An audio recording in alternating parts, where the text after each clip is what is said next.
Democracy government of the people, by the people, for the people. কে বলেছিলেন এই সংজ্ঞাটা? আমেরিকার 16তম প্রেসিডেন্ট আব্রাহাম লিঙ্কন, একজন মুচির ছেলে। সেই গণতন্ত্রের কি আছে?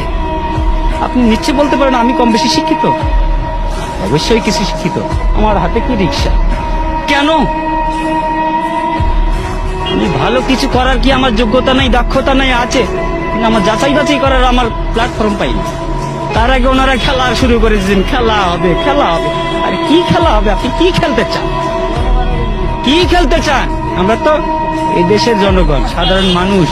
আপনি আমাদের কাতারে আসেন, তারপর খেলা কাকে বলে আমরা খেলবো। আপনিও খেলেন।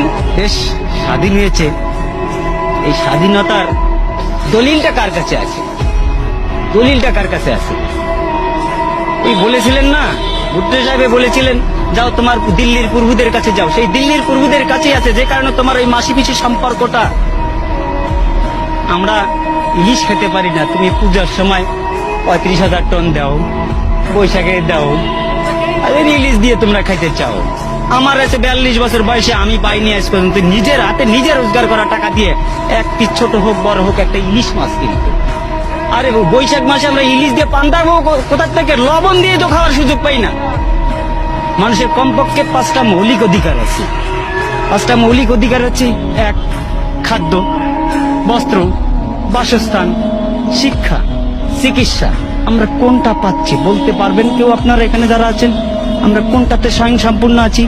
শিক্ষা ব্যবস্থাকে কোথায় নিয়ে যাওয়া হয়েছে? শিক্ষা ব্যবস্থাকে এমন একটা জায়গায় নিয়ে যাওয়া হয়েছে যেখানে ব্যবসা তো আছেই, কিন্তু শিক্ষা ব্যবস্থা আগামীকাল থেকে পরীক্ষা আছে কিছু কিছু জায়গায়। আমার ছেলের জন্য আমি পরীক্ষার ফিস পাঠাই দিছি এই রিক্সা চালিয়ে। সেখানে দেখলাম যে বাবা তোমার পরীক্ষা কিভাবে হবে? বলতেছে 8-10 জন করে গ্রুপ নিয়ে হবে পরীক্ষা। এটা কোন ধরনের শিক্ষা ব্যবস্থা? 8-10 জন করে নিয়ে গ্রুপ নিয়ে পরীক্ষা হবে? একটা জাতিকে ধ্বংস করতে গেলে হিরোশিমার পারমাণবিক বোমার দরকার হয় না, শিক্ষা ব্যবস্থাটাকে শুধু ধ্বংস করে দিলেই যথেষ্ট।